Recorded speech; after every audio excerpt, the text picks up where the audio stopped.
Ասեմ բարև ձեզ, հա։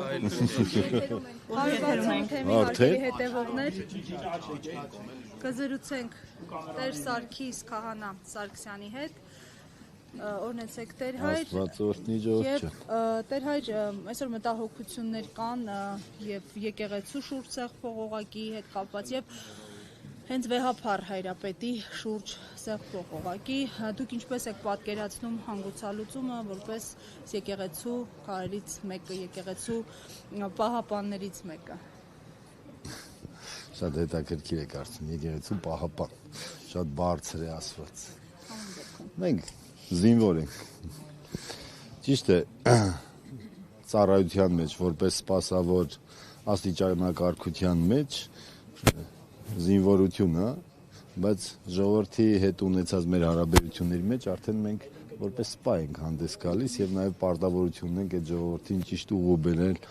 որ Քրիստոսի զինվորներ են, որտեղ ամեն սպայի համար ամեն զինվոր թանկ է։ Այդպես էլ մեր համար։ Ինչ վերաբերում է ձեր հարցի սկզբնամասին եկեղեցու շուրջ, ամենքիս աչքի առջև է ինչ որ տեղի ունենում, ամենքս էլ տեսնում ենք սրբազաններ ունենք ձերբակալված, մեր քահանա եղբայրն է տնային կալանքի մեջ,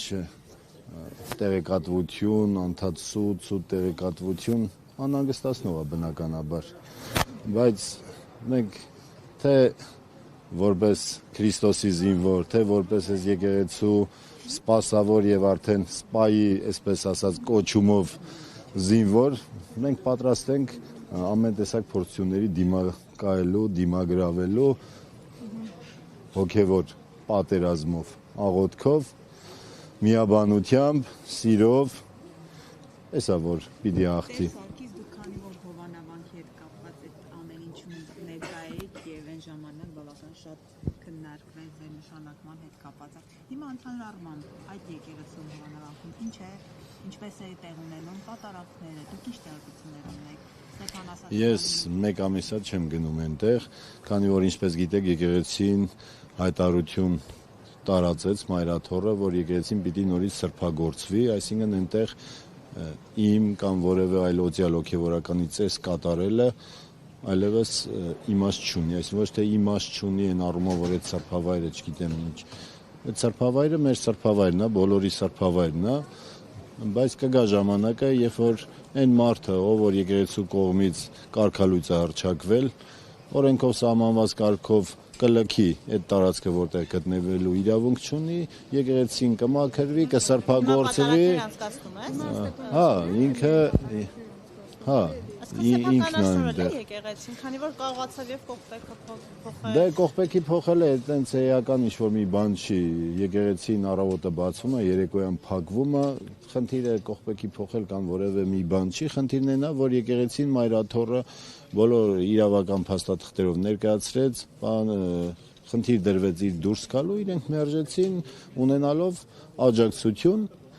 մենք էլ սպասում ենք մինչև անվտանգություն, այսպես ասած, ապահովել համապատասխան մարմինների ներկայացուցիչները։ Դե եկեղեցու տարածքում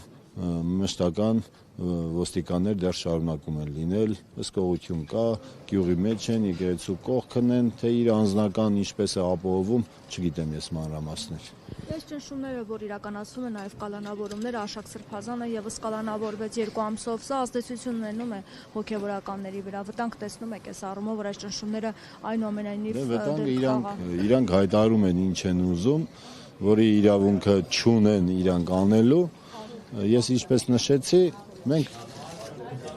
մեծ փորձության մեջ ենք, բայց այդ փորձությունների եկեղեցին իր դիմագրավելու ձևերը, նորից եմ ես ասում, մենք ինչպես տեսնում եք, մենք եղբայրներով, մեր քահանայերով, թե մի մնացած հոգևորականով, ժողովրդով միաբանության մեջ ենք, աղոթական, գործունեության, թե մի ճիշտ է սրբազանի բացակայությունը մեծապես երևում է, բայց մենք քահանայերով, ի գլուխ ունենալով մեր վարչական խորհրդի ատենապետին Հայր Սուրբին, Հայր Շնորհքին, մենք փորձում ենք ամեն կերպ փորձում ենք այնպես անել, որպեսզի թեմի հոգևոր ծառայությունը չտուժի։ Ճիշտ է, շատ պակասությունը զգալով մեր սրբազան հոր եւ մշտապես աղոթելով։ Աջակցությունն ավելի մեծ է վեհափառի, քան երբ որ դժգոհություններ միայն գալիս են այնտեղից, որտեղից ամենքս ամեն օր լսում ենք։ Իսկ մնացած տեղերից մեր ժողովուրդը ավելի անտեղյակ վիճակի մեջ են շատը, ինչքանով ես շփվում եմ ժողովրդի մեջ եմ, հարցադրումներ կան մեզ ամեն օր, մարդիկ ավելի շատ անհանգստացած վիճակ կա ժողովրդի եւ ժողովուրդը շատ տուժում են ապատեղեկատվությունից, այդ ամբողջ սուտ տեղեկատվությունը, որ տարածում է, դա է ավելի շատ վնասում եւ ժողովուրդը կարծես թե խառնաշփոթի մեջ անգնում, բայց մենք անդադ ժողովրդի մեջ ենք, պատրաստ ենք իրենց բոլոր հարցերին պատասխանելու, իրենք էլ պատրաստ են լինելու եկեղեցու մեջ, որտեղ որ իրանք կան որպես զինվոր։ Շնորհակալություն։